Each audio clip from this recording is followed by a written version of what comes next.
ना उम्मीद क्यों होते हो? भूल गए हो क्या? तुम्हारे हर दर्द को दूर करने वाला वो है जिसने तुम्हें कभी अकेला ना छोड़ने का वादा किया है। देखो, अल्लाह पे यकीन रखो, अपनी दुआ पे यकीन रखो। यकीन तुम्हें मजबूत और सब्र करने वाला बनाएगा। तुम्हारी दुआ के कबूल ना होने का सवाल ही नहीं पैदा होता। वो अता करेगा, तुम मांगो तो सही।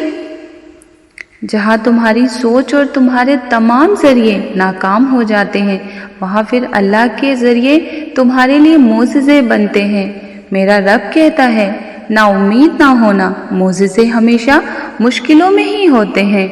क्या पता तुम अल्लाह से गिड़गिड़ा कर एक फूल मांग रहे हो और उसने तुम्हारे लिए पूरा गुलदस्ता तैयार कर रखा हो। उसके फैसलों पर यकीन रखो। दरअसल यही तुम्हारे ईमान और सब्र का इम्तिहान होता है। अल्लाह से बातें, अल्लाह की बातें हमेशा मोज़िज़ों तक लेकर जाती हैं। अल्लाह जहाँ से चाहे नसीब पलट दे। उसकी कुदरत हमारी समझ से बाहर होती है। बाज़ औक़ात कुछ आजमाइश हमारे गुनाह के कफ़ारे के लिए हमारी ज़िंदगी में आती हैं। बस थोड़ा सा सब्र और कर लो। देखो, यहाँ तक भी तो सब्र किया है ना, तो थोड़ा सा और सही।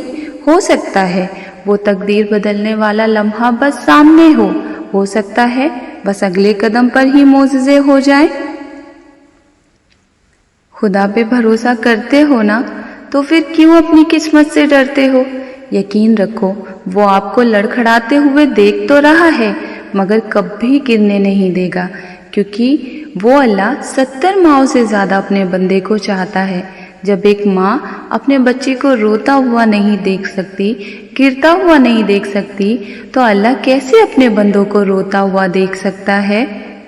अल्लाह काफ़ी है, और जब अल्लाह देने पर उतरता है तो तुम्हारे मुखलिफ तुम्हारे वसीले बनाता है। वतवक्कल अलल्लाहि वकफ़ा बिल्लाहि वकील, और अल्लाह पर भरोसा करो, और अल्लाह ही कारसाज है और काफ़ी है। कोई नहीं है अल्लाह के सिवा। अल्लाह की हद तोड़ने पर अल्लाह कुछ नहीं कहता, मगर वही हद आपको बेहद और बेइंतहा तोड़ देती है। और फिर अल्लाह ही होता है जिससे रुजू करने पर वो आपको जोड़ता है। तुम अपने अल्लाह से बढ़कर किसी को नहीं पाओगे। कुन फयकुन सुने हो ना, आप तो मालिके दो जहां हो, आपके लिए कुछ मुश्किल नहीं। बस अपने अल्लाह के आगे रोकर गिड़गिड़ाकर बच्चों की तरह मांगो, वो ज़रूर अता करेगा।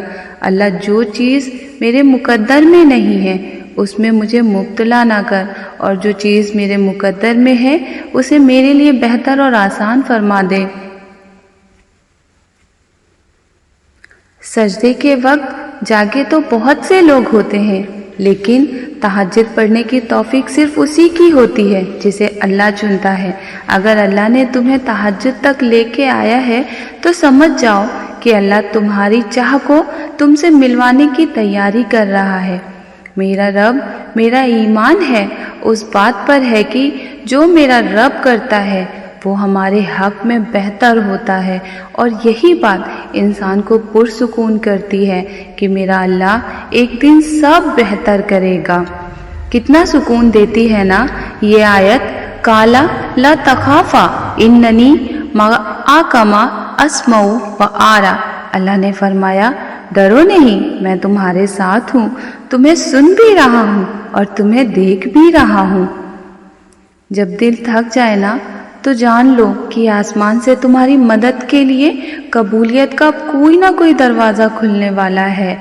ऐ मोज़िज़े करने वाले, ऐ रहमान, मेरे नाजुक वक्त में मुझे अकेला ना छोड़, मेरे मायूस दिल की सदा सुन ले, मेरी मदद फरमा, क्योंकि तू ही तो है, मेरा अल्लाह है ना, और किसी चीज़ की ज़रूरत नहीं। बस अपने अल्लाह के हो जाओ, कभी किसी के आगे झुकने की तौफीक नहीं होगी। बस अपने अल्लाह के आगे झुको, कभी किसी से कुछ मांगने की ज़रूरत नहीं पड़ेगी। बस अपने अल्लाह से मांगो। अल्लाह कुन कहेगा और तुम्हारी किस्मत बदल जाएगी। तो फिर इतनी मायूसी क्यों? एक बार फिर उठो और अपने अल्लाह से यकीन के साथ मांगो, क्योंकि अल्लाह है ना। Thanks for watching my video. जज़ाकल्लाह खैर। अल्लाह हाफिज़।